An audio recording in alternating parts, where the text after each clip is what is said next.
They found him in the rain-mud cupboard, shaking, blind, standing next to a massive German shepherd with one eye. His fingers tangled in the dog's wet fur like it was the only solid thing left in the world. The boy was 7. The dog was bleeding from a metal trap clamped to his hind leg. And yet, the animal never moved, not even as his blood soaked into the earth. When searchers arrived with flashlights and panic in their voices, they expected tragedy. What they found was something else entirely, a bond so unbreakable, so unexpected, it would shake their small town to its core. And none of them had any idea who the dog was, or what secrets he carried. This isn't just a story about a boy and his dog. It's a story about how one retired canine abandoned, forgotten, and presumed dead would become the eyes, the shield, and the hero of a child who had never seen a sunrise. Whitaker had never seen anything not his mother's face, not the stars over their Virginia farmhouse, not even the dog who would later change his life. Born with congenital blindness, Mason's world was shaped by sound, smell, touch, and imagination. He memorized the creak of the third stair, the clink of his mother's coffee mug on the table, the way wind danced through trees like invisible music. At just 7 years old, he could navigate his small home with astonishing confidence. His tiny fingers would skim the walls, counting steps between the kitchen and his room. He moved with such rhythm that visitors sometimes forgot he was blind until they saw the white cane tapping gently in front of him. His mother, Sarah, had raised him alone since her husband died in a highway accident when Mason was 2. She was 34, strong-willed, but exhausted, working long hours as a veterinary tech at the Oak Ridge Animal Clinic. Her hands knew how to mend animals, but they also bore the burden of loss. The worry had etched deep into her face in recent years, especially as Mason's curiosity grew faster than her ability to contain it. "He's got his daddy's spirit," she'd say, when neighbors fretted about Mason exploring too far from the porch, wild heart and all. Living with them was James Whitaker, Mason's grandfather. At 68, the retired Army K-9 handler still stood as straight as a fence post. He was a man of few words, his expression carved from leather and war stories he never told. But when it came to Mason, the old soldier softened. "Animals sense things we don't," James often muttered, watching Mason navigate the world with nothing but touch and intuition. Especially dogs. They see with more than eyes. That spring, the hills of Oak Ridge bloomed early. Main Street was bustling with tourists heading to the trails. Life rolled on predictably until one Tuesday afternoon in April changed everything. It started with a substitute bus driver, Sarah's. Clinic had called her in for an emergency goat delivery, so James had stayed behind to wait for Mason's school bus. Only the driver, unfamiliar with the rural route, missed the Whitakers' stop. By the time he realized his mistake, he was 3 turns too far. "Sorry, kid," the man grunted. "You'll have to walk back. It's not far." It was far where sit. It was confusing. For a child who couldn't see, being turned around even once was like being dropped in a foreign land. Facing the wrong direction, Mason tapped his cane along the unfamiliar road shoulder. Then grass, then uneven earth, then silence. He'd veered off the road. That was when he heard it.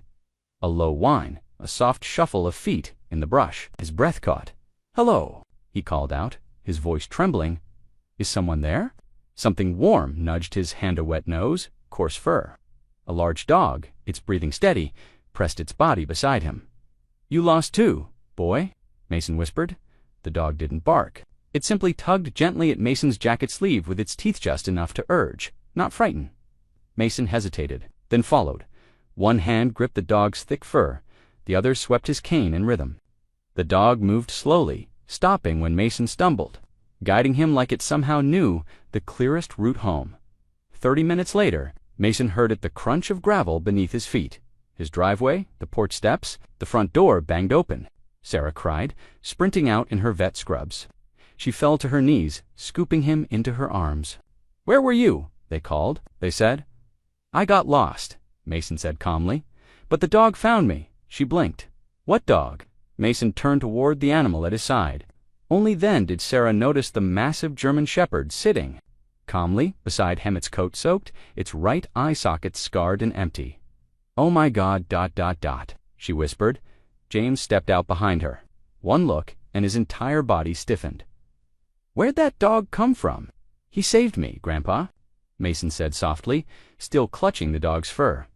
James's voice was hard. "Probably just smelled your lunch. Can we feed him, please?" Sarah hesitated.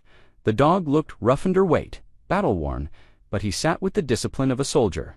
"Just one meal," she said. "Then I'll call around too.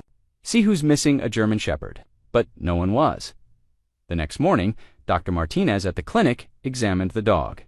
"He's about 5 years old," she said. "The eye injury is old, well-healed, no microchip, no collar. But this dog, he's trained, very trained. Someone spent a lot of time with him." Sarah watched through the glass as Mason sat in the waiting room, the dog's massive body curled protectively at his feet. "He brought my son home," she said quietly. He knew Mason needed help.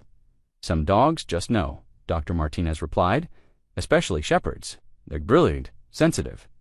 That night, they gave the dog an old blanket and a shelter in the backyard. But by morning, he'd moved. Opened the door to find him lying on the welcome mat. "That animal's got his mind set on something," he muttered. "Seen it before, in war dogs. Once they pick their post, wild horses can't pull them away. Mason named him Hunter because he hunts for me when I'm lost." The name stuck. Even James, though he only ever called him the dog, started watching him closely. There was something in Hunter's posture, the way he scanned the road, the way he placed his body between Mason and anything unfamiliar. It wasn't instinct, it was training, and it wasn't just the Whitakers who noticed. 3 days later, Greg Peterson's slick suit, shiny SUV, and a handshake nobody trusted showed up on their property. Peterson was the local developer trying to buy up half of Oak Ridge, to build luxury condos. "That's the dog," he barked, pointing at Hunter, "the stray that's been terrorizing my workers." "Animal control's been looking for him. He hasn't terrorized anyone," Sarah said calmly, stepping in front of Mason. "He's been gentle, protective." Peterson narrowed his eyes. "At the dog, he's dangerous.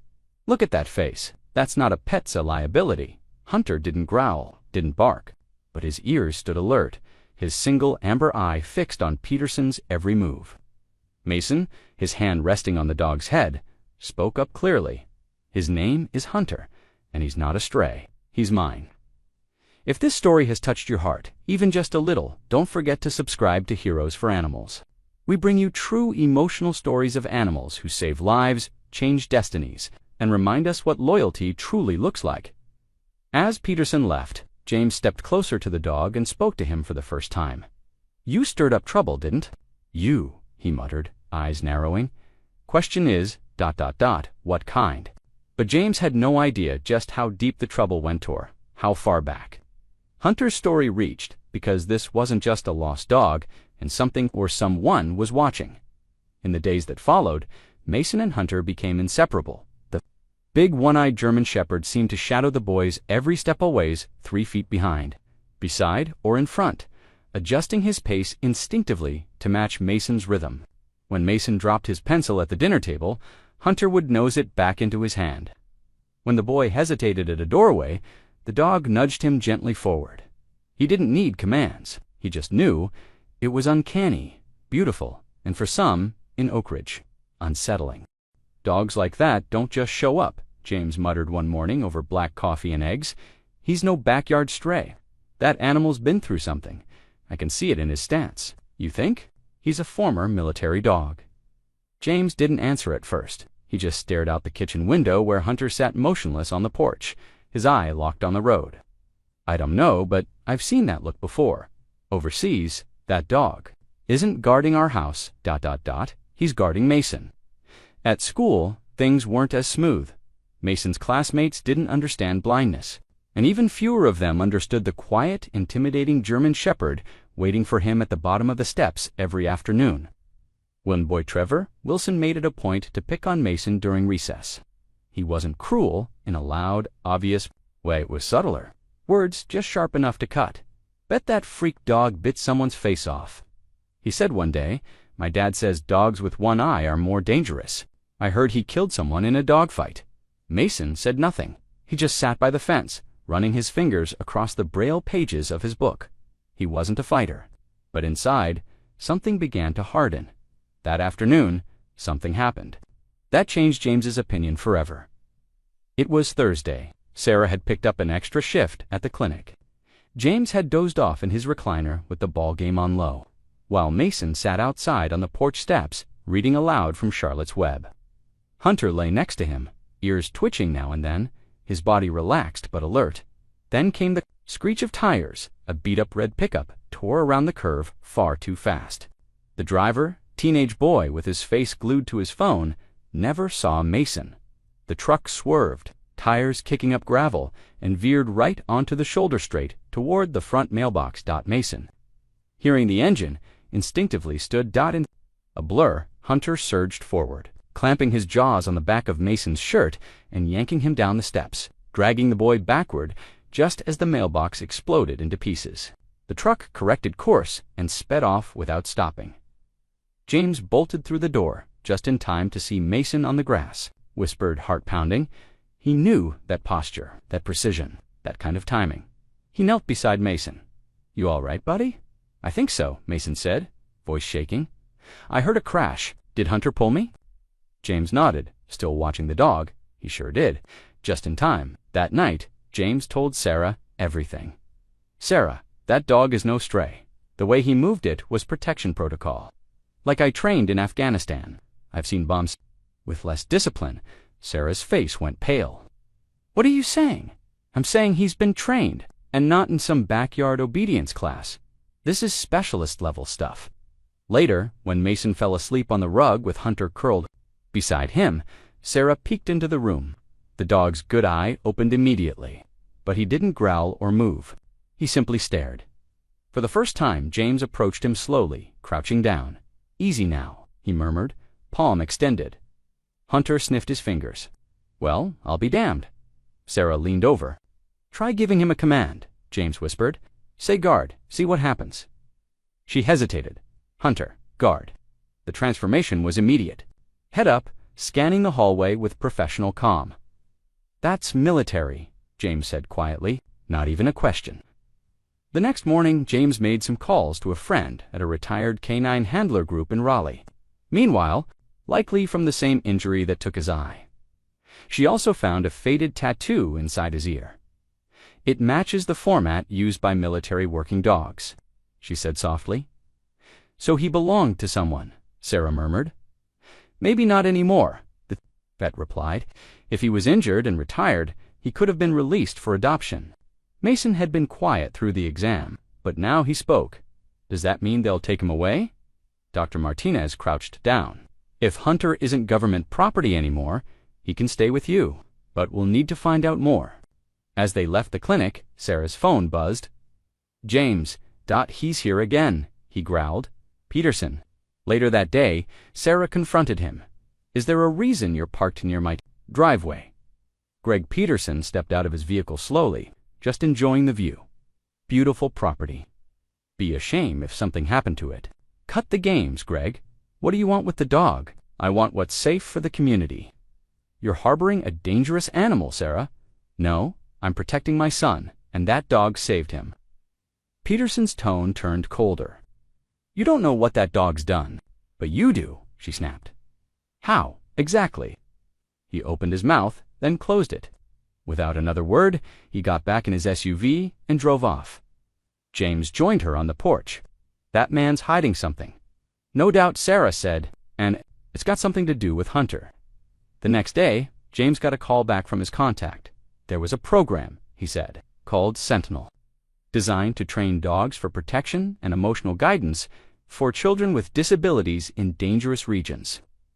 Like Mason, Sarah whispered, only 12 dogs were ever in that unit. 3 were shepherds. All of them were reported dead after a fire at the training facility 2 years ago. But Hunter's alive. According to my guy, some of them suspected 1 or 2 dogs survived, but the program was shut down. It fits. The timing, the injury, the training. Sarah stared at the dog lying beside her son. If he's a sentinel dog, why was Peterson so afraid of him? James looked toward the window. The full truth was still buried, but something about Peterson's reaction, the veiled threats, the quiet watching, the urgency told Sarah that Hunter wasn't just a forgotten soldier. He was evidence, and someone wanted him gone. The truck incident and the microchip discovery. Hunter was allowed to sleep indoors for the first time. Sarah had laid out old blankets in the living room, expecting him to stay near the fireplace. But when she checked on Mason at midnight, the dog was curled across the boy's bedroom, threshold head tilted to face both the window and the hallway, as if guarding against intruders no one could see. "You really are watching over him," she whispered. Hunter's tail thumped softly against the hardwood floor in response. That night, Sarah dreamt of fire, metal doors, muffled barks, men yelling, a dog trying to break through a locked gate, his eye bleeding and teeth bared. James confirmed her instincts. If he's one of the sentinel dogs, then he's been through hell. Those animals were trained for combat zones, for protecting military families. But they were also taught empathy, especially with kids who were vulnerable. Sarah's gaze fell to Mason and Hunter, playing on the front porch. The boy laughed. As he tossed a soft toy toward the edge of the steps, Hunter fetched it every time, careful not to bump Mason's cane. "That explains the way he moves," she murmured. "Like he's not just guarding, but reading Mason's mood." "They're exactly—" James nodded. "These dogs weren't just weapons. They were emotional lifelines. Problem is, that kind of training, it's worth a fortune." That complication arrived on Monday. Officer Mike Sullivan pulled into the Whitaker driveway with a clipboard in hand and a look of genuine regret on his face.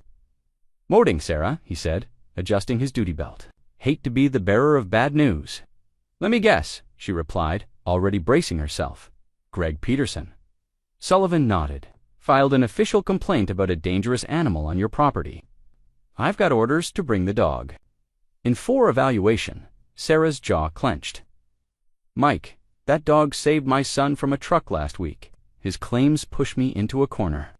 What if I get the proper paperwork? Licensing, vaccinations, behavioral assessment?" Sullivan exhaled slowly. "If you can get everything filed within 48 hours and the vet signs off, we might be able to put a hold on the seizure order."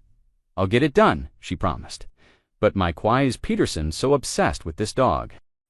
Sullivan glanced around. "Off the record, he's been asking strange questions, like whether the dog has any markings. When I asked what kind, he dodged." Sarah's heart pounded, like a missing eye. He didn't say, "But yeah, I think he knows something." By 4 p.m. that same day, Sarah had Hunter back at the clinic. Dr. Martinez cleared her schedule to run a full workup. "Bring him in after hours," she said. "I've got a colleague who might help decode the microchip fragments," James insisted.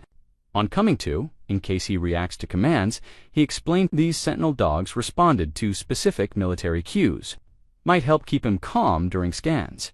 While Hunter was in the back, Mason sat quietly in the waiting room, running his fingers over his white cane. Through the exam room door, he could hear James's deep voice giving short commands. Steady, hold, stay. Hunter responded to each. One with quiet obedience, Dr. Martinez returned 30 minutes later, looking intrigued. "Okay," she said, pulling off her gloves. "He passed every behavioral test. And there's definitely an ID tattoo inside his left ear. The format matches U.S. military working dogs. It's faded, but I'm sending a photo to a former DoD vet in South Carolina, if anyone can trace it." Sarah nodded. "What about the microchip? Fragments are old and likely damaged from trauma. But if we can extract the serial number, we might be able to track his last handler." Mason had been quiet. Now he looked up. "Will? They take him away if they find out where he came from." Dr. Martinez crouched to his level. "Not if we act fast.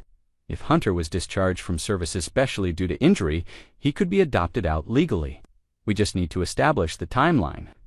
Back at home, Sarah spotted Peterson's SUV parked 2 houses down. The man wasn't subtle anymore. "James," she said, drawing the curtain. "He's watching again." The old soldier narrowed his eyes. "Been wondering why a man like that is so scared of one broken dog." "Think he knows who Hunter is?" James shrugged. "If he was involved with that facility, he might know." Exactly the following morning, Mason's teacher, Mrs. Parker, called Sarah in for a conference. "There was an incident at recess," the teacher explained gently. "A group of boys, led by Trevor Wilson, took Mason's cane and played keep away. He tried to get it back and fell." Sarah's fists clenched. "Is he okay?" "Physically, just a few scrapes, but emotionally, he was shaken. Trevor called him a freak, said even his dog was a freak. Sarah's stomach turned. "I'll talk to him," Mrs. Parker nodded. Mason's tough, but he's a little boy, and blind. It's hard enough fitting in without that kind of cruelty. That afternoon, Mason sat silently in the car, tracing the edge of his cane over and over. "Mrs. Parker told me what happened," Sarah said softly. "Do you want to talk about it?" He didn't answer right away. Then, in a small voice, Trevor said, "I was a freak, that no one wants to be friends with a blind kid, that even my dog is messed up." Sarah pulled over and turned to him, her voice firm. "Listen to me, Mason Whitaker. You are not a freak, and neither is Hunter. That boy is cruel because he doesn't understand what makes someone strong." "Why can't I be like everyone else?" Mason whispered. Tears filled Sarah's eyes. "I wish I had an answer, honey, but maybe God gave you a different kind of strength, one most people never learn, and maybe that's why you and Hunter found each other." Mason considered this, then nodded. "Hunter doesn't care. That I can't see. I think he understands." "I think you're right." Later that night, Sarah sat on the porch with James. "Do you think Hunter could be officially certified as a service dog?" James rubbed his chin. "If he passed his training, and he clearly did, wouldn't be hard, especially if we can verify he was discharged. But that's the key. We need proof." "Marcus Johnson's coming tomorrow," Sarah said. "James, he's ex-Marine, handled K-9 South in Iraq. Said he'd take a look at Hunter." James nodded slowly. "Good. We need someone who speaks the same language." When Marcus Johnson arrived the next day, he stepped out of his truck with a military bearing that made even James straighten up. African-American, in his late 50s, with cropped gray hair and sharp eyes, he walked like a man who'd been through fire. "This the dog?" he asked, nodding toward Hunter, who had already positioned himself protectively between Mason and the newcomer. Marcus whistled softly. "That stance, definitely Sentinel. May I?" He crouched and extended a flat hand. "Sentinel, verify," he said clearly. Hunter responded, instant ears up to sharp barks, then returned to Mason's side. Marcus looked up, stunned. "Well, I'll be damned. This is S7. That mean Mason?" asked. Marcus smiled gently. "It means your dog is a legend. He was part of a top-tier program that was shut down after a facility fire. They said all the dogs died." Mason frowned. "So why is he here?" Marcus stood. "That's what we need to find out. But one thing's for sure. Not just your pet." He looked directly at Sarah. "He's the last living piece of a program someone tried very hard to erase." The sky was the color of steel the afternoon. Everything started to unravel. Sarah sat at the kitchen table surrounded by paperwork from the vet clinic vaccination records. Licensing forms, documents from Dr. Martinez confirming Hunter's behavioral evaluation. It should have made her feel safer, but it didn't. The air was heavy, humid, the kind of weather that makes your skin itch before the first drop falls. "They're calling for storms," James said, glancing at the TV where a weather warning scrolled across the bottom. "Flash flood risk." Sarah looked out the window. "Mason needs a break. He's been quiet since that mess at school. Maybe a little fishing trip will cheer him up," James grunted. "Just to the bend in the creek where I used to take his daddy. We'll be back before it gets bad." Hunter stood when Mason picked up his cane and tackle box. The German Shepherd never needed to be asked. His instincts were already aligned. When Mason moved, Hunter followed. Sarah watched them walk the trail down the property line, James holding the poles, Mason with one hand on the dog's back and the other sweeping his cane, and Hunter moving, steady as a compass needle.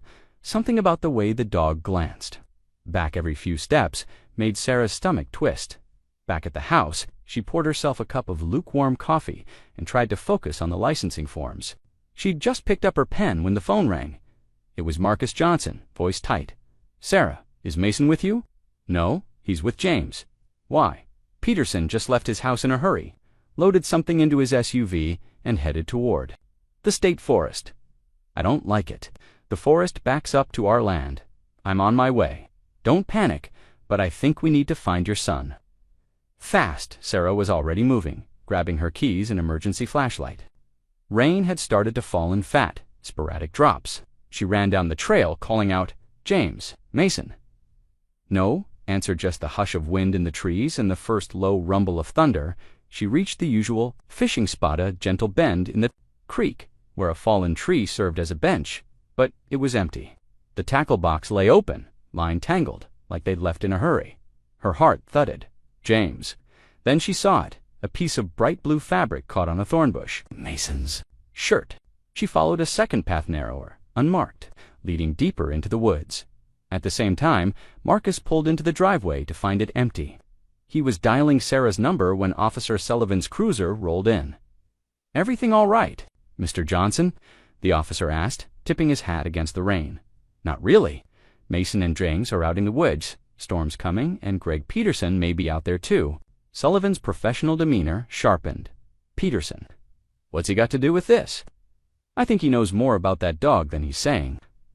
"I'll radio the county search and rescue," Sullivan said, popping the trunk. "Grab what you need. I'm going with you." Meanwhile, in the deep woods, James and Mason were already lost. They'd spotted Peterson watching them earlier, standing across the creek, half hidden. James's military instincts had kicked in instantly. He packed up fast and led Mason on, a less traveled route toward home. But the forest was unfamiliar, and the weather turned fast. Thunder cracked overhead, loud enough to rattle James's balance. The trees blurred in sheets of rain, and the ground sloped dangerously toward a ravine. Hunter grew more agitated by the minute, trotting ahead, then circling back, nudging Mason with increasing urgency. "Should we follow him?" Mason asked. Before James could answer, they heard footsteps behind them, crunching deliberate. "Change of plans," James whispered. "We followed the dog. Stay close, son." They moved quickly, but the ground was slick. As they skirted the ravine's edge, James's foot slipped on wet leaves. He landed with a cry of pain, his ankle twisting hard. "Grandpa!" Mason cried, reaching for him. "I'm okay," James gritted, clearly not okay. Mason's lip trembled. "What do we do?" "You go with Hunter," James said. "No. Listen to me," James said, gripping Mason's hand. "That dog will get you home. I'll stay here where they can find me. But you've got to go." Hunter wind pressing against Mason's hand, James placed an emergency whistle into the boy's palm. "If you get scared, blow hard. Someone will hear you." With a final squeeze of his grandfather's hand, Mason nodded. "Okay." They'd only gone a few hundred yards when it happened. A voice cut through the rain. "Well, look who it is." Mason froze. He knew that voice. Greg Peterson stepped out from behind a tree, rain dripping from his jacket. "Out for a walk, blind boy." Mason backed away, clutching Hunter's fur. "My grandpa's hurt. I'm going for help." "That's so?" Peterson said, stepping closer. "I could give you a ride. My SUV's not far." Hunter growled low and deep. Peterson's eyes flicked to the dog, still protective, huh? After all this time, he was part of a program that cost millions. That fire wasn't supposed to leave survivors. But here he is, my little insurance problem. He reached inside his jacket and pulled out a tranquilizer gun. "I didn't want to do this the hard way," he muttered. "But you leave me no choice. Get away from my son." Sarah burst through the trees, soaked to the skin, flashlight in one hand. Her other arm, shielding Mason. Peterson, froze, gun half-dash lowered. Double quotes, "Mrs. Whitaker," he said with mock cheer, just helping the boy find his way. "Save it, Sarah," snapped Marcus. "Told me you've been stalking us. Why are you so desperate to take this dog?" "He's not your dog," Peterson said. "He's government property." Sarah stepped forward. "The one that burned down." "A terrible accident," Peterson said flatly. "Insurance? Closed the case." Hunter maneuvered himself between Mason and Peterson, growling. Another bolt of lightning ripped the sky, and Peterson lunged. He fired, but Sarah shoved Mason aside, the dart grazing her arm. Peterson stumbled, lost his footing on the rain-slick ground, and went over the ravine's edge with a yell. Sarah rushed to the edge. He had landed on a rocky ledge about 15 feet down, unconscious, but breathing. "Mason," she said, turning. "Back? Are you okay?" "I think so," he whispered, "but Grandpa's hurt back that way." Voices echoed through the forest. "Sarah, Mason." She turned toward the sound. "We're over here, by the ravine." Seconds later, Marcus and Officer Sullivan appeared through the trees, soaked and out of breath. "Thank God," Marcus said. "Where's James?" "Back there," Sarah said, pointing. "Peterson's down in the ravine. He had a tranq gun." Sullivan's face hardened. "We'll radio it in, but we need to get to James now." Mason clung to Hunter, whispering in his ear, "You saved me." Again. Suddenly, Hunter stiffened ears up, tail rigid. Then he took off into the woods, barking in a sharp, repeated pattern. "Hunter!" Mason cried, reaching for him. Marcus froze. "Wait, that's a sentinel." "Alert, he's signaling." The barking led them to a shallow gully. There, half submerged in rising water, lay James conscious, but barely. Hunter stood over him, holding his head above the current. "Dad," Sarah shouted, slipping down the slope. James smiled weakly. "Took you long enough, Sullivan," and Marcus moved fast, lifting James carefully. His ankle was swollen and twisted, his face pale. But he was alive. "We need to move now," Marcus said. "Water's rising fast." As they carried James up the embankment, Sarah turned back. Hunter. But something was wrong. The dog wasn't following. He was looking at Mason, ears pinned back. And in that second, the ground gave way beneath the boy. Mason screamed as he slipped down the muddy bank toward the floodwater. Hunter leaped after him. Without hesitation, Mason tumbled down the muddy slope, his arms flailing, the world a blur of water, branches, and fear. He couldn't see the edge, couldn't hear anything but the thunder and his own panicked breath. The ground was slick and unsteady beneath his shoes, and in an instant he was sliding toward the rushing creek below. Then he stopped. Something had grabbed the back of his jacket and yanked him backward with a sharp jerk. Hunter. His front paws dug into the mud as he struggled to hold Mason back from the water. His muscles trembled from the strain, his breath hot and fast against the fabric. From the top of the ridge, Sarah screamed, "Mason, hold still!" Marcus was already descending, his boots slipping, one hand outstretched. Let Hunter do his job. Stay calm, buddy. His good eye never left Mason's face. Inch by inch, he fought against the pull of gravity and rushing water. They were just feet from safety when a loud crack split the air. A massive branch, weakened by wind and rain, came crashing down through the trees. Hunter had just enough time to shove Mason out of the way before the branch landed squarely across his back and hindquarters. The dog let out a yelp that cut through the storm like a knife. Marcus reached Mason first, pulling him up the last stretch of slope and into his arms. "I've got you," he said, cradling the boy close. "You're safe now." But Mason wasn't listening. "Hunter!" he cried, struggling in Marcus's grip. "Where's Hunter?" Sarah was already at the dog's side, skidding through the mud. Hunter lay partially pinned beneath the heavy branch, his body twisted awkwardly, his back leg at an angle that wasn't natural, blood mixed with mud beneath him. His eye met Sarah's as she knelt. "Oh God," she whispered. "Hold on, boy. Just hold on. I can't lift it alone," she shouted back to Marcus. He passed Mason to Sullivan and rushed to help. Together, they managed to shift the branch just enough for Hunter to drag himself free. But the damage was done. His back leg hung limp. He tried to stand, collapsed, tried again and whimpered. "He's not going to make it out on his own," Sarah said, her voice breaking. The water below was rising fast, and the slope was getting slicker by the second. Sullivan looked around, urgency in his voice. "We need to find higher ground. Fast." "I've got James," Marcus said, slinging the older man's arm over his shoulders. Sullivan picked up Mason. "Where's the dog?" "I'm not leaving him," Mason cried, reaching out. "I've got him," Sarah said. She was already wrapping her jacket into a makeshift sling to support Hunter's torso. But the dog had other ideas. Despite his shattered leg, Hunter struggled to his feet, refusing to let her carry him. He limped heavily, determined to walk.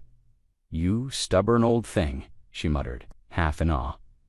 Hunter limped toward a narrow deer trail that veered uphill, pausing only to look back and bark once. Marcus's eyes widened. "He's leading us. That's a trained extraction signal." The path was steep, wet, and uneven, but they followed Hunter step by painful step. Sullivan held Mason. Marcus helped James. Sarah stayed near Hunter, speaking softly, encouraging him with every labored breath. Each time the dog faltered, he found strength somewhere deeper than instinct. Rain streamed down his muzzle. Blood dripped from his side. But still he climbed. "Come on, boy," Sarah whispered. "You've gotten us this far." After what felt like forever, they reached a narrow ridge, too steep to climb further, too narrow to rest. From somewhere above, they heard it, the rhythmic thwop of helicopter blades. Sullivan pointed skyward. "Rescue chopper. They can't land here," Marcus shouted. "No clearing. They can't see us," Sarah said. "But maybe." Hunter, panting, collapsed near the highest point of the ridge. Mason reached for him, his small hands resting on the dog's neck. "You did it," he whispered. "You brought us here." But Hunter wasn't done.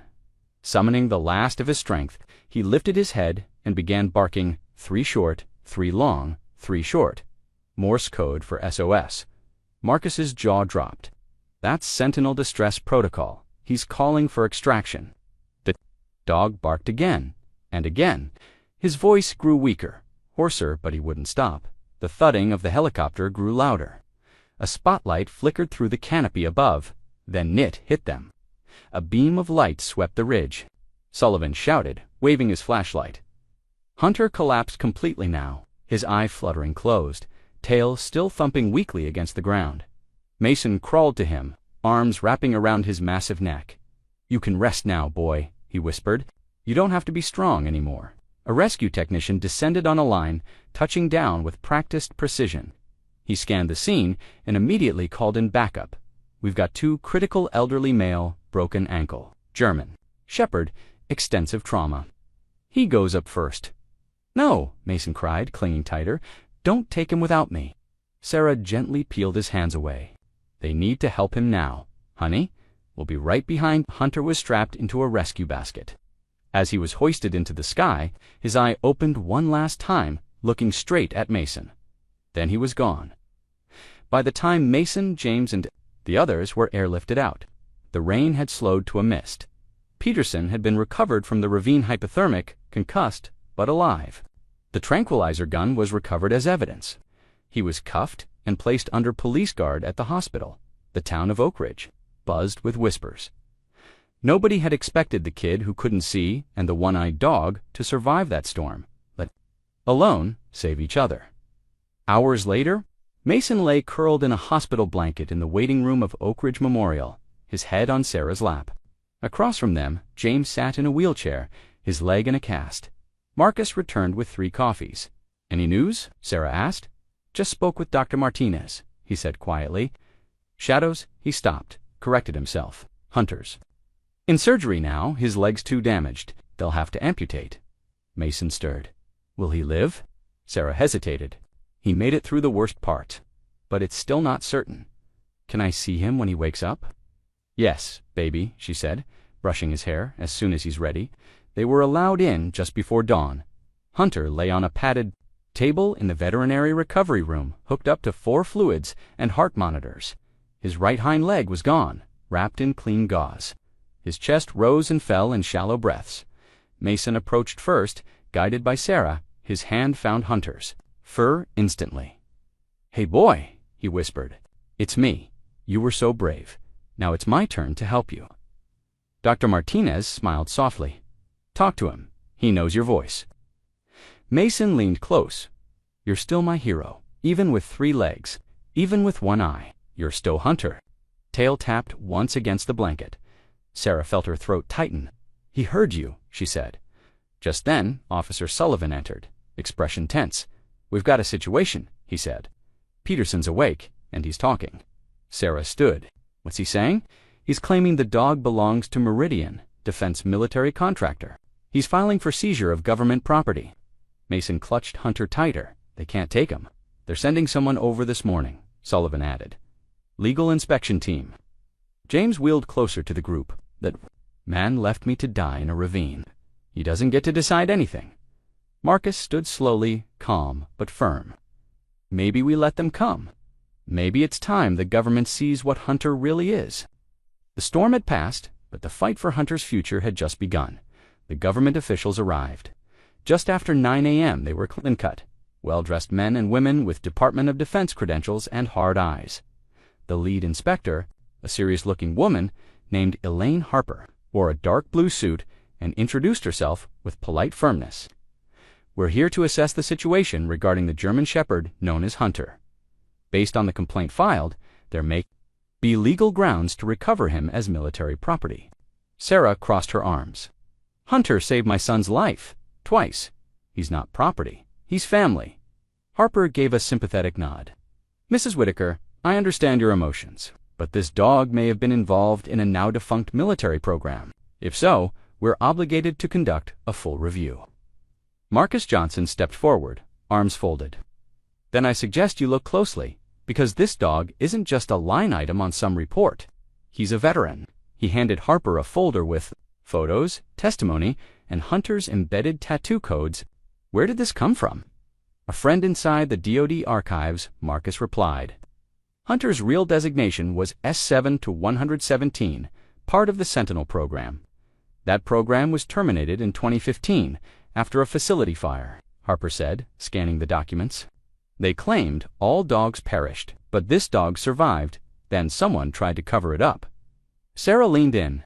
That someone was Greg Peterson. Harper looked up sharply. That name came up in other files. Internal Affairs is already looking into him. That afternoon, the review team requested to see Hunter in person.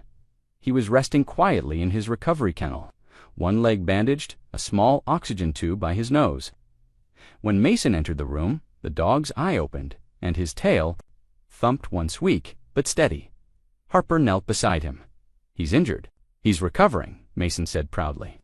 "He's stronger than anyone thinks." "Do you believe this dog knows you?" Mason nodded. "He's my eyes and my best friend." Harper studied the boy's face for a long moment, then stood. "I'll need to make a formal recommendation, but off the record. This dog doesn't belong in a lab or a cage. He belongs right here."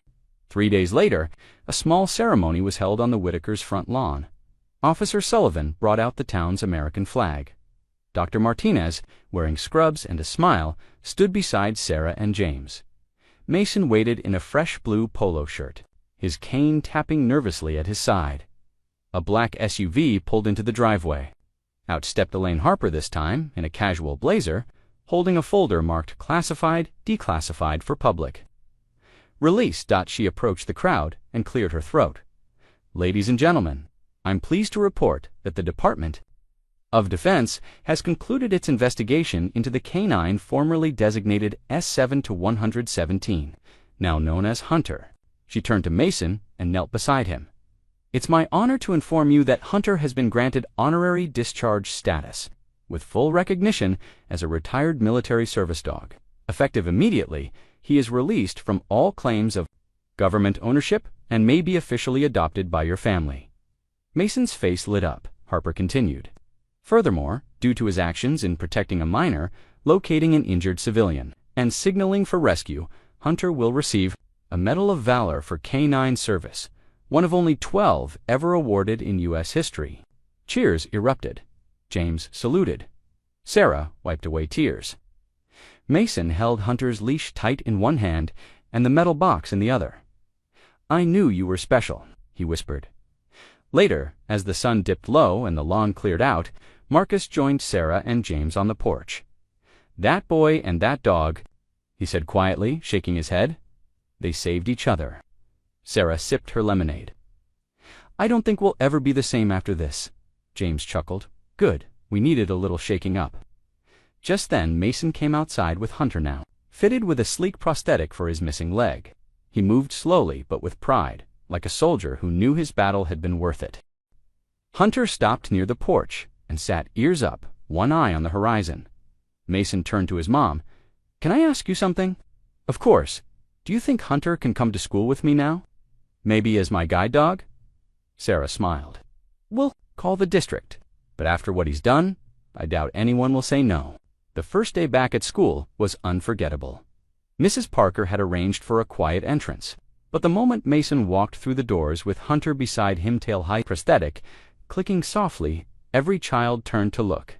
There was a long pause, then someone clapped Dot and another, until the hallway was filled with cheering. Even Trevor Wilson, the bully who once called Mason a freak, stood back in silence as the boy passed him. Head high, his three-legged hero at his side, Mason didn't need to say anything. Hunter said it all just by being there. Months passed. Mason grew stronger, bolder. He joined a Braille reading club and started learning music. With Hunter always nearby, he navigated the world with confidence.